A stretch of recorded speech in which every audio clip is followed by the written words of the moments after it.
চাইবে আমরা উগ্রপন্থীকে ভোট দেবো, উগ্রপন্থীকে নাগরিকত্ব দেবো নাকি? কাকে নাগরিকত্ব দিচ্ছি? তাহলে যদি তাই হয়ে থাকে তাহলে এরা তো পরোক্ষে আল কায়দা উগ্রপন্থী এদের সমর্থন করছে ভারতবর্ষে নাগরিকত্ব দিতে। তাই তো জঙ্গিদের আরো জঙ্গিদের নাগরিকত্ব দিতে এদের সহযোগিতা করছে এরা। সেটাই কি এদের নামে রাষ্ট্রীয়ভাবে মামলা হওয়া উচিত। এটাই কি গ্রুপতে চাইছে যে জঙ্গিদেরকে এদেশে একদমই তাই, প্রত্যার্জন করতে? একদমই তাই। মমতা বন্দ্যোপাধ্যায় এবং তার সরকার এটাই চাইছে যে ভারতবর্ষে জঙ্গিদের নাগরিকত্ব দেওয়া হোক।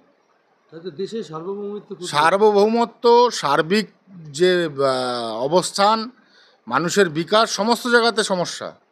এই ধরনের মানুষদেরকে আটকাতে স্বরাষ্ট্রমন্ত্রক কি কড়া পদক্ষেপ নেবে? কড়া পদক্ষেপই তো এটা, যে বাংলাদেশে ডকুমেন্টস দাও ভাই। তুমি বাংলাদেশে কি ছিলে সেটা আমার জানা দরকার আছে। সেখানে হিন্দু ছিলে, বৌদ্ধ ছিলে, খ্রিস্টান ছিলে, না পার্সি ছিলে, না কি ছিলে সেটা আমার জানা দরকার আছে। দেশের নিরাপত্তার সবচাইতে বড় প্রশ্ন আছে। মূর্খ অশিক্ষিতের দল আছে, মূর্খ অশিক্ষিতের দল, রোহিঙ্গার দল, তারা তো নাটক করবেই। তাদেরকে সেন্ট্রাল গভর্নমেন্টের দেওয়ার কোনো অধিকার নাই। আইন পাশ করে ওই সর্বস্ব সর্বা নাকি? তাহলে নরেন্দ্র মোদী, অমিত শাহর কোনো মূল্য নেই, সেন্ট্রাল গভর্নমেন্টের কোনো মূল্য নাই। সে তো ওই যে নাগরিকত্ব দেবো বলে তা কার্ড হচ্ছে, পয়সা নিচ্ছে। তা আবার এখন আবার কথা আসছে কেন যে আমার কাছে আসো, আমি নাগরিকত্ব দেবো, আমার কাছে ফর্ম ভরো, ফর্ম ভরলে আমি দেবো। এখন আবার কেন আসছে? হ্যাঁ, এখন আবার কেন আসছে? এক এক সময় এক এক রকমের কথা নাকি? আর যারা এতদিন ওপার বাংলা থেকে এসে যখন দেশভাগ ওর বলিতে যখন ছিল যে দ্বিজাতির তত্ত্বের উপরে দেশভাগ হয়েছে, তারা যখনই এর তখন নাগরিকত্ব দেয় কেন? তাহলে এই আইনে 2003 সালের থেকে শুরু হলো, যখন বিজেপি ক্ষমতা, তার আগে তো এত সরকার এসে তারা করেনি তো। পরে আবার 10 বছর কংগ্রেস ছিল, কই তারা করেনি তো।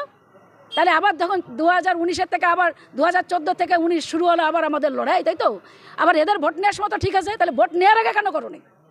ভোট নেওয়ার আগে কেন দরকার ছিল না যে আগে বাংলাদেশি নাকি কোথার থেকে এসছে সেটা না দেখে? তাহলে এখন সেটা আসছে কেন প্রশ্ন? এত বছর কেন এই প্রশ্নটা আসেনি? তাহলে সরকারকে ফেলে দিক, সেন্ট্রাল গভর্নমেন্টে যে আজকে নরেন্দ্র মোদী সরকার আছে, বিজেপির সরকার, ফেলে দিক ওটা, এনডিএ সরকার। তারপরে আবার ভোট হোক, তারপরে আবার ওখানে যাবে। তাহলে সঠিক জায়গায় তাকে আবার নির্বাচন করুক, তারপরে হোক। পরোক্ষভাবে এটা রোহিঙ্গা বা যারা জঙ্গি সংগঠন তাদের উৎসাহিত করা হচ্ছে তৃণমূলের পক্ষ থেকে। দেখুন, জয়িং এসে বলছে যে বর্ডারটা কার? প্রথম কথা বলবো, বর্ডার কার? বর্ডার নিয়ন্ত্রণ কারা করে? রাজ্য সরকাররা করে না সেন্ট্রাল গভর্নমেন্ট করে? তাহলে তোমরাই তো ঢুকাচ্ছ।